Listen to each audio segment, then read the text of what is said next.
Bakit hindi pumunta sa paradal ng tricycle, paradal ng jeep? Bakit sa barangay pumunta? Kasi tinawagan mo, ungas ka talaga. Huwag mo akong ganun-ganun na sa tenga, uupakan kita. Maniwala ka sa akin.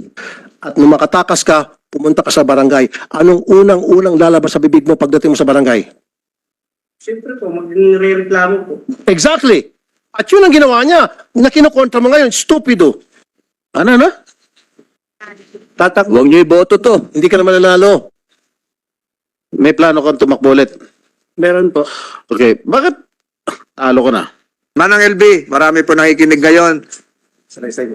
Nasa inyo po ang mikropono para sabihin ang inyong sinapit. Apo. Yung una po, nung start ko po, nung nagtrabaho ako doon, 2017, August 7 yun. Nung una po, pagpasok ko doon, kabait-bait po sa akin. Nung huli na po, nung nagkukunting mali lang po, nung 2020, sinasaktan na po ako. Kunting mali lang po, sinasaktan na po ako doon. Ang ginagawa po sa akin, itong tainga ko, suntok ng suntok po sa akin. Tapos po, yung pag konting mali po, yun, tuloy na tuloy po yung nananakit sa akin. Tinatagyakan, hinahampas. Tapos po, inuuntog sa freezer. Ano po? Sa freezer po, nakahigang freezer. Inuuntog po yung ulo ko sa CR, tapos sa mga dingding kahit saan po. Sino unang nanuntok? Yung babae, lalaki?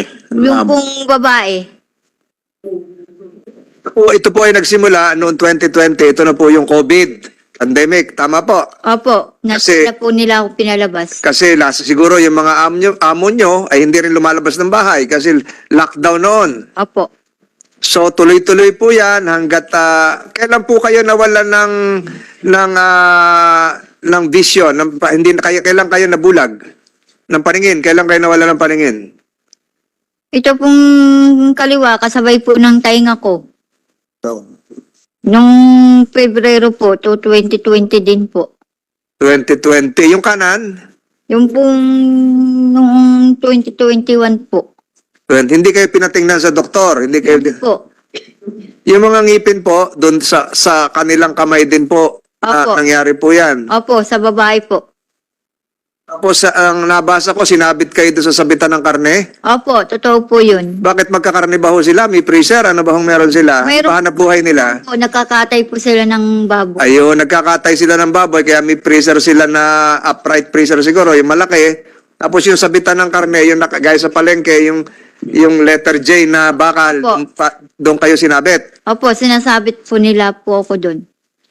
Hindi po kayo nagsuplong sa inyong mga kamag-anak, sa pulis?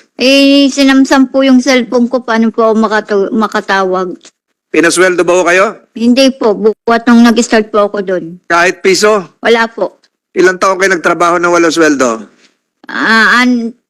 Para pong 7 taon na po. 7 taon walang sweldo? Opo. Meron sigurong katanungan dito. Alam nyo ho, napakahirap po nung kahit isip-isipin ko, kaya ko pa ituloy yung mga tanong. Alam ko yung nararamdaman nyo, pero si Senator Padilla nagsabi na gusto niya maunang magtanong. Hindi kayo sumulat o hindi kayo pinasyalan din ng inyong mga kamag-anak? 7 taon hindi kayo umuwi sa Batangas. Tiga Batangas ho kayo, di ba? Batangas City. Opo. Pero Hindi. po, pinaligaw ko lang po sila dahil sinabi ko pong taga-Consumption ako. Saan ba?